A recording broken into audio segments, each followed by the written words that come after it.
There are a lot of expectations from the union budget, and to talk on this topic, we have homemakers from Delhi NCR, and we have professionals over here, and also students who will tell us what are their expectations from the budget. Okay, ma'am आप बताइए सबसे पहले कि सब कुछ ठीक चल रहा है घर में आपके? बजट में है, बजट से बाहर है, या कुछ एक्सपेक्टेशन बजट में तो है, लेकिन बजट से बाहर तो हो ही जाता है। फिर घर किचन रसोई का काम संभालना, हमारा घर गृहस्थी तो मुश्किल हो ही जाता है बजट में। हर चीज़ पर टैक्स देना, महंगाई जो एक बार बढ़ रही है फिर नीचे नहीं आना है। तो क्या चाहते हैं आप? और बाकी वर्कर जो काम कर रहे हैं उनका तो नहीं बढ़ रहा है ना। किचन का तो बढ़ रहा है, तो फिर संभालने में तो मुश्किल होता ही है। अच्छा, तो क्या चाहिए मैम आपको फिर? अगर बजट ऐसे बढ़ रहा है, महंगाई बढ़ रही है, तो क्या चाहिए? थोड़ा सा कंट्रोल ऐसा रहे ना कि ना हम जैसे मीडियोकर जो बीच के हो जाते हैं, प्रॉब्लम हम लोग को होती है ना, अपर लोअर इनको कुछ समझ नहीं आता, वो लोग तो जैसा चला रहे हैं, बट प्रॉब्लम हम जैसों को होती है, जो हम क्या बोल सकते हैं मिडिल क्लास के हैं। अब जाते हैं टमाटर है 80 रुपये 120 रुपये किलो, तो बजट में चाहे हस्बैंड भी कमा रहे हैं बट उनका तो नहीं बढ़ रहा ना, अर्निंग्स इतनी नहीं है। वो मुझे अपना बजट देते हैं, मेरा बजट उनसे ज़्यादा हिल जाता है। तो बजट के लिए तो थोड़ा सा सोचना पड़ेगा, ऐसे नहीं चलेगा कि हम ही लोग परेशान हैं। अगर घर परेशान है तो सारा देश परेशान है। जब और आप कह रहे थे कि वैसे आप खुश हैं? खुश हैं, जो जैसा होगा वैसे खुश है। महंगा होगा तब भी खाएंगे, सस्ता होगा तब भी खाएंगे, खाना तो पड़ेगा ही। और यही प्रॉब्लम है कि खाना पड़ेगा, सबको पता है कि हमें खाना है ना, इसलिए वो काम बढ़ता ही रहेगा, घटना तो कुछ है नहीं हमारे लिए भी तो सोच ले कोई। वो सोचता नहीं है। सबसे बड़ी प्रायोरिटी बजट से आपकी क्या है? सबसे बड़ी प्रायोरिटी पूरे देश को देख लेंगे अगर आप, तो सबसे पहले आपको सबसे ज़्यादा क्या चाहिए? सबसे ज़्यादा तो मेरे देश के ही लिए सब कुछ अच्छा होना चाहिए, तब मेरा अच्छा होगा। जब मेरा देश अच्छा है, मेरा देश, सिर्फ मेरा देश, मुझे अमेरिका अच्छा नहीं करना, मुझे कोई देश नहीं अच्छा करना, मुझे मेरे देश से मतलब है, मुझे अपने देश से अच्छा करना है। मेरे देश में सब कुछ अच्छा है तो हम खुश। ठीक है, आप बताइए मैम, आपका नाम बताइए।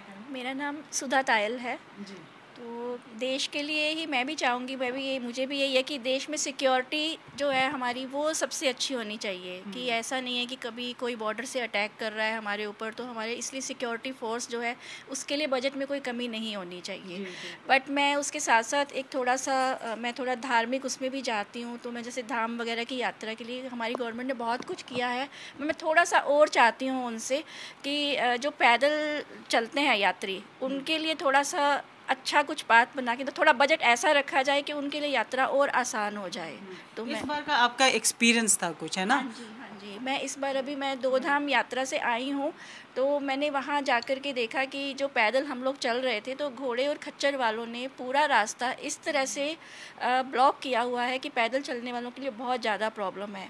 और एक जगह रास्ते में थोड़ा उनके साथ कुछ प्रॉब्लम हुई, तो उन्होंने पूरा ब्लॉक कर दिया रास्ता। तो हम जो पैदल था तो एक तरह से स्टम्पर्ड हो गया, तो कुछ लोग गिरे, मैं भी गिरी उसमें, मेरे भी चोट आई पैर में, और मेरे नेल्स के पैरों के नेल्स भी निकल गए, क्योंकि मैं काफ़ी दिक्कत आई थी 4 धाम में। हाँ जी, जाम था, काफ़ी दिन अटके रहे। हाँ जी, तो मेरे हिसाब से रजिस्ट्रेशन थोड़ा सा गवर्नमेंट को देखना चाहिए, मतलब बजट उस पर रखना चाहिए कि आप रास्ते और वो सब थोड़ा अच्छा करें, और ज़्यादा अच्छा करें, तो पैदल चलने वालों के लिए यात्रा और ज़्यादा आसान हो जाएगी, अच्छी हो जाएगी। तो रिलीजियस टूरिज्म की तरफ भी ध्यान देना चाहिए, ये आप कहना चाह रहे हैं।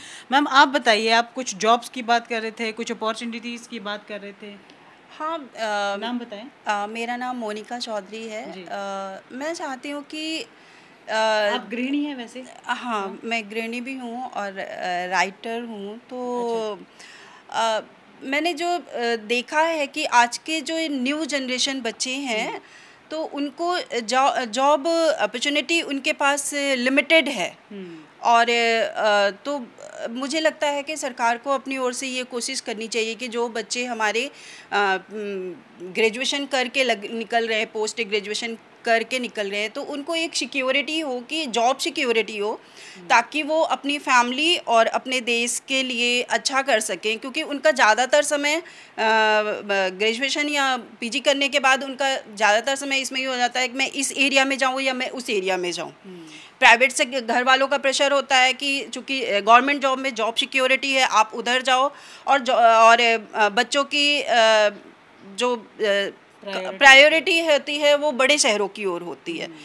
तो उसमें मुझे लगता है कि फैमिली पिस के रह जाती है और बच्चे भी कहीं सिक्योर नहीं हो पाते हैं कि उनको क्या करना है। तो मुझे लगता है सरकार को बच्चों के लिए जॉब अपॉर्चुनिटी पे ज़्यादा ध्यान देना चाहिए। आप भी इस पे कुछ कह रहे थे? हाँ जी, मैं भी यही कहना चाह रही थी कि जितने कॉलेजेस पे गवर्नमेंट अब ध्यान दे रही है, आईआईटी भी ज़्यादा बन रहे हैं, कॉलेजेस भी ज़्यादा बन रहे हैं, पढ़कर बच्चे ज़्यादा निकल रहे हैं, बट उतने जॉब सिक्योरिटीज़ नहीं है।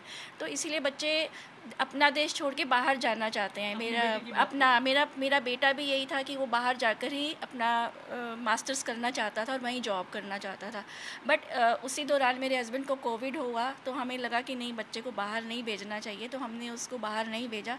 तो वो चीज़ मैं आज भी उसमें कहीं ना कहीं वो फील करती हूँ। उसे लगता है कि जॉब अपॉर्चुनिटी उसे बाहर जाके मिलती, इंडिया में रह के उसे नहीं मिल रही है। There should be more job opportunities, that is what they have to say.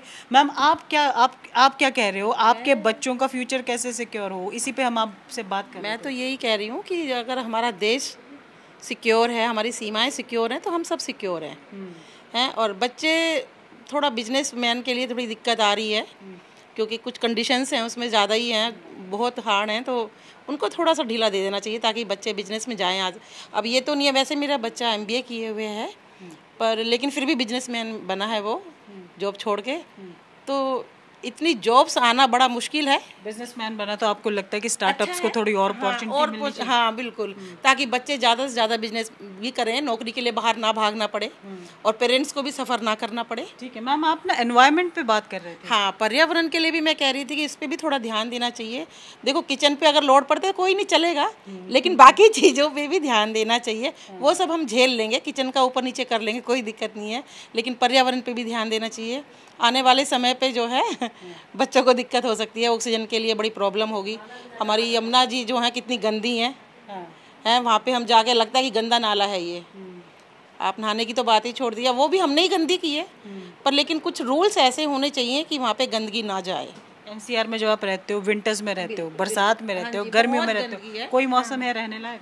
कोई नहीं है सब बेकार है। क्या करें? तो उसके लिए हम ही गुनहगार हैं वैसे तो, है ना। प्लांट्स लगाने चाहिए, प्लांट्स लगेंगे तो भी एटमॉस्फेयर भी अच्छा रहेगा। जी, आप चाहते हैं कि बजट में कुछ ऐसा प्रावधान हो ऐसा एनवायरनमेंट के लिए? जी जी, तो उसके ऊपर ग्रीन एनर्जी का इस्तेमाल हो, ज़्यादा से ज़्यादा इलेक्ट्रिक व्हीकल्स हों और सोलर्स को ज़्यादा वो किया जाए, सपोर्ट किया जाए। सोलर पे ज़्यादा हम लोग काम करें तो उससे हमें आसानी हो जाएगी थोड़ी सी, है ना। AC वगैरह की भी कम ज़रूरत पड़ेगी।